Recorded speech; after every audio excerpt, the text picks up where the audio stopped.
بسم اللہ الرحمن الرحیم۔ السلام علیکم، آپ دیکھ رہے ہیں الف نیوز اور میں ہوں آپ کے ساتھ ماجد علی۔ شامل کرتے ہیں پاکستان اور دنیا بھر سے breaking news head lines.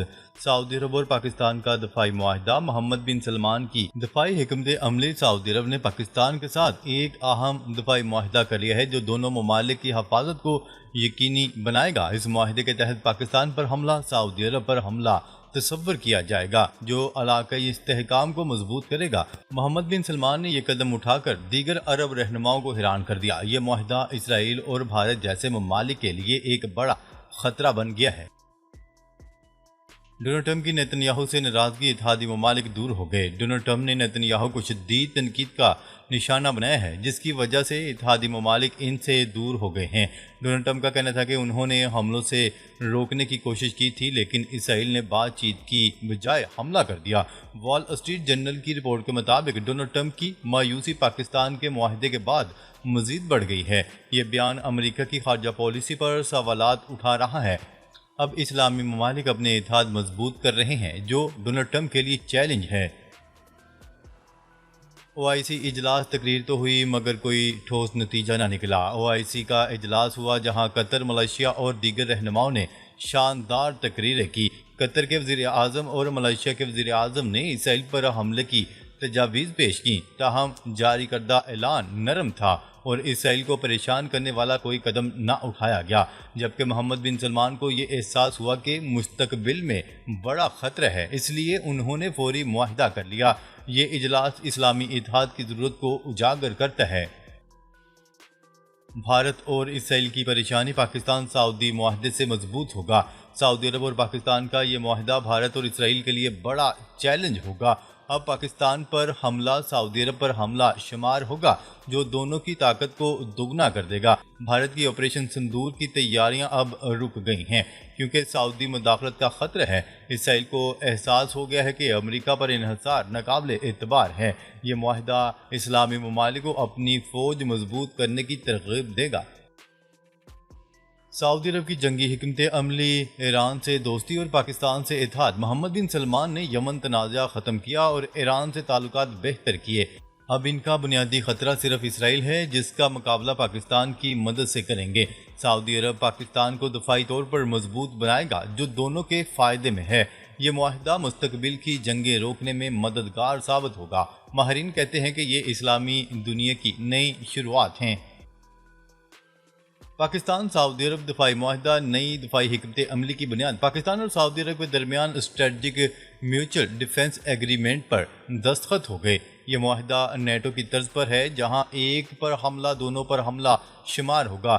Security ماہرین کا کہنا ہے کہ یہ علاقائی سلامتی کو مضبوط بنائے گا، دونوں ممالک کے عوام کے درمیان تاریخی رابطے اسے مزید مستحکم کریں گے۔ مستقبل میں یہ ایک بڑی اتحادی تحریک کی شکل اختیار کر سکتا ہے۔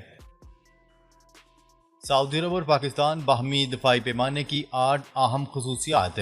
SMDA کی 8 کلیدی خصوصیات سامنے آ گئیں جو اسٹریٹجک اہمیت کو اجاگر کرتی ہیں۔ یہ معاہدہ فوجی، معاشی اور عوامی روابط پر مبنی ہے۔ پاکستان نے حالیہ تنازعات میں ذمہ دارانہ کردار ادا کیا۔ سعودی عرب بھی ذمہ دار اور قابل اعتماد شراکت دار ثابت ہوا۔ یہ پیمانہ دونوں ملکوں کی دفاعی صلاحیت کو دگنا کر دے گا۔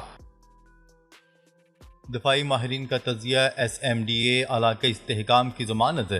راولپنڈی میں دفاعی ذرائع نے SMDA کو تاریخی قرار دے دیا۔ یہ معاہدہ اوپر سے نیچے اور نیچے سے اوپر کے رابطوں کو مضبوط کرے گا۔ دونوں ممالک نے خطرات کو ذمہ داری سے نمٹایا ہے۔ یہ پیمانہ ممکنہ حملہ آوروں کو 2 بار سوچنے پر مجبور کرے گا۔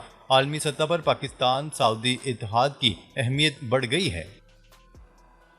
ہمسائے ممالک کے لیے خطرہ، پاکستان سعودی عرب معاہدہ۔ بھارتی میڈیا کی تشویش۔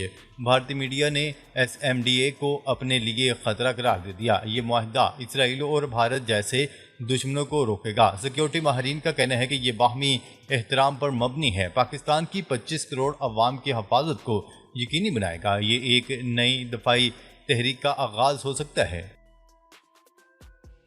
مسلمان مقبوضہ مشرقی یروشلم پر اپنے حقوق سے دستبردار نہیں ہوں گے۔ ترک صدر۔ ترکیہ کے صدر رجب طیب ایردوان نے اس عزم کا اظہار کیا ہے کہ وہ مشرقی یروشلم پر بطور مسلمان اپنے حقوق سے ایک قدم بھی پیچھے نہیں ہٹیں گے۔ اردوان نے یہ بات دارالحکومت انقرہ میں ترکی کی وزارت خارجہ کی نئی عمارت کے سنگ بنیاد کی تقریب میں کہی۔ ترک صدر نے غزہ میں فلسطینیوں کے ساتھ ترکی کی یکجہتی کا اعادہ کیا اور عہد کیا کہ مسلمان مقبوضہ مشرقی یروشلم پر اپنے حقوق سے دستبردار نہیں ہوں گے۔ فلسطینی ریاست کی حمایت میں ہزاروں اسرائیلیوں کے دستخط۔ اسرائیل کے 7,500 سے زائد شہری فلسطینی ریاست کے حامی ہیں۔ خبرساں ادارے کی رپورٹ کے مطابق اسرائیلیوں کی بڑی تعداد کی جانب سے پٹیشن پر دستخط مہم شروع کر دی گئی ہے، جس میں اب تک 7,000 سے زائد افراد نے دستخط کر دیے ہیں۔ اسرائیلی شہریوں نے غزہ جنگ کے خاتمے اور فلسطینی ریاست کے قیام کا مطالبہ بھی کیا ہے۔ پٹیشن پر دستخط کرنے والوں کی تعداد 10,000 سے تجاوز کرنے کی توقع ہے، جو کہ اقوام متحدہ کی جنرل اسمبلی اجلاس تک ہو سکتی ہے۔ فرانس میں احتجاج کا سلسلہ جاری، پیرس سمیت بڑے شہروں میں ٹرینیں، اہم شاہراہیں بند۔ فرانس کے دارالحکومت پیرس میں مہنگائی، حکومتی اخراجات میں اضافے اور بے روزگاری کے خلاف احتجاج کا سلسلہ جاری ہے اور لاکھوں مظاہرین پیرس میں جمع ہیں، جبکہ ملک کی تمام بڑی ورکر یونین نے بھی حکومت کے بجٹ اقدامات کے خلاف ہڑتال اور مظاہروں کی کال دے دی ہے، جس سے ملک بھر میں نقل و حمل میں رکاوٹیں آ رہی ہیں۔ شامی صدر احمد الشرا نے کہا ہے کہ آئندہ کچھ دنوں میں اسرائیل کے ساتھ سیکیورٹی معاہدہ ہو سکتا ہے۔ اسرائیل کے ساتھ سیکیورٹی مذاکرات ضروری ہیں اور جلد اس کے نتائج سامنے آ سکتے ہیں۔ شامی صدر کے تبصرے نیو یارک کے دورے سے چند دن پہلے سامنے آئے ہیں، جہاں وہ اقتدار سنبھالنے کے بعد اقوام متحدہ کی جنرل اسمبلی سے پہلی بار خطاب کریں گے۔ میزائل پروگرام پر امریکی و اسرائیلی تنقید، ایران کا رد عمل سامنے آ گیا۔ ایران کی وزارت خارجہ کے ترجمان اسماعیل بقائی کا کہنا ہے کہ وہ اپنے قومی میزائل پروگرام پر امریکی و اسرائیلی تنقید مسترد کرتے ہیں۔ غیر ملکی ذرائع ابلاغ کی رپورٹ کے مطابق ایرانی وزارت خارجہ کے ترجمان اسماعیل بقائی کا کہنا تھا کہ امریکی وزیر خارجہ مارکو روبیو کو ہماری دفاعی صلاحیتوں پر تنقید کا کوئی حق حاصل نہیں۔ رپورٹس کے مطابق ایرانی وزارت خارجہ کے ترجمان نے کہا کہ ہمارے میزائل پروگرام پر امریکی وزیر خارجہ کی تنقید کی کوئی منطق ہی نہیں ہے۔ بنگلہ دیش کی موجودہ حکومت کی جانب سے برطرف وزیر اعظم شیخ حسینہ اور ان کے اہل خانہ کو آئندہ انتخابات میں ووٹ ڈالنے سے روک دیا گیا۔ سینئر سیکریٹری اختر احمد نے اس حوالے سے کہا ہے کہ برطرف وزیر اعظم اور ان کا خاندان آئندہ فروری میں ہونے والے انتخابات میں ووٹ نہیں ڈال سکتا۔ یاد رہے کہ بنگلہ دیش کے الیکشن کمیشن کے مطابق اپریل میں حکومتی ہدایات پر ان کے اہل خانہ کی قومی شناختی کارڈ بلاک کر دیے گئے تھے۔ غیر قانونی تارکین وطن کی ملک بدری کے برطانیہ فرانس معاہدے پر عمل درآمد شروع۔ برطانیہ اور فرانس کے درمیان طے پانے والے نئے ون ان ون آؤٹ معاہدے کے تحت غیر قانونی طور پر چینل عبور کرنے والے ایک مہاجر کو آج فرانس واپس بھیج دیا گیا ہے۔ یہ اقدام اس پالیسی کے تحت پہلا باقاعدہ ڈیپورٹیشن ہے۔ اس نئے معاہدے کے مطابق جو مہاجر غیر قانونی طور پر انگلش چینل عبور کر کے برطانیہ آئیں گے، انہیں فرانس واپس بھیج دیا جائے گا۔ غزہ پر اسرائیلی فوج کی بمباری۔ اسرائیلی فوج کی شفافیت نہ تھم سکی۔ صہیونی فوج نے تازہ حملوں میں غزہ کے الشفا ہسپتال کے قریب حملہ کر کے 19 فلسطینیوں کو شہید کر دیا۔ اسرائیلی فوج نے الاہلی ہسپتال کے قریب بھی بمباری کی، جہاں 4 فلسطینیوں نے جام شہادت نوش کیا۔ غزہ شہر میں بمباری سے مسجد سمیت متعدد رہائشی عمارتیں تباہ ہو گئیں۔ ایک روز میں 83 فلسطینی اسرائیلی فوج کی دہشت گردی کا نشانہ بنے۔ چینی ٹیکنالوجی کمپنی پر امریکی کمپنی انویڈیا کی چپس خریدنے پر پابندی۔ چین نے ملک کی بڑی ٹیکنالوجی کمپنی پر امریکی کمپنی انویڈیا کی مصنوعی ذہانت کی چپس خریدنے پر پابندی عائد کر دی۔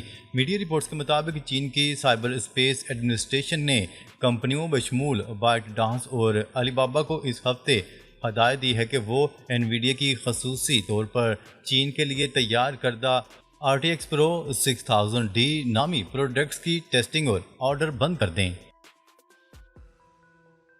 پاک سعودی عرب معاہدے کے ممکنہ اثرات کا بغور جائزہ لیں گے بھارت۔ پاکستان سعودی عرب معاہدے پر بھارت کا کہنا ہے کہ ہم اس کے ممکنہ اثرات کا بغور جائزہ لیں گے۔ بھارتی وزیر خارجہ کے ترجمان نے اپنے بیان میں کہا ہے کہ ہم نے سعودی عرب اور پاکستان کے درمیان اسٹریٹجک دفاعی معاہدے پر دستخط کی رپورٹس دیکھی ہیں۔ انہوں نے کہا ہے کہ حکومت اس پیش رفت سے باخبر تھی جو دونوں ممالک کے درمیان طویل عرصے سے زیر غور تھی۔ ہم اس معاہدے کے اثرات کا مطالعہ کریں گے تاکہ یہ دیکھا جا سکے کہ یہ ہماری قومی سلامتی، خطے اور عالمی استحکام پر کس طرح اثر انداز ہوگا۔ طالبان حکومت نے انٹرنیٹ پر پابندی عائد کر دی۔ طالبان رہنما ملا ہیبت اللہ اخوندزادہ نے برائی کے خاتمے کے لیے کئی علاقوں میں انٹرنیٹ پر پابندی عائد کر دی۔ نیوز رپورٹ کے مطابق افغانستان میں طالبان حکومت نے صوبہ بلخ میں فائبر آپٹک انٹرنیٹ پر پابندی عائد کر دی۔ کئی علاقوں میں پچھلے 3 ہفتوں سے ہائی سپیڈ انٹرنیٹ مکمل طور پر بند ہو گیا ہے۔ عالمی خبرساں ایجنسی کی رپورٹ کے مطابق افغانستان میں طالبان حکومت نے انٹرنیٹ پر کریک ڈاؤن مزید سخت کرتے ہوئے متعدد صوبوں میں فائبر آپٹک کنیکشن منقطع کر دیے، جسے افغانی حکام نے برائی کے خلاف مہم قرار دیا ہے۔ ناظرین، اب تک کے لیے اتنا ہی۔ مزید خبریں لے کر بہت جلد آپ کی خدمت میں حاضر ہوں گے۔ تب تک کے لیے اپنا خیال رکھیے گا۔ اللہ نگہبان۔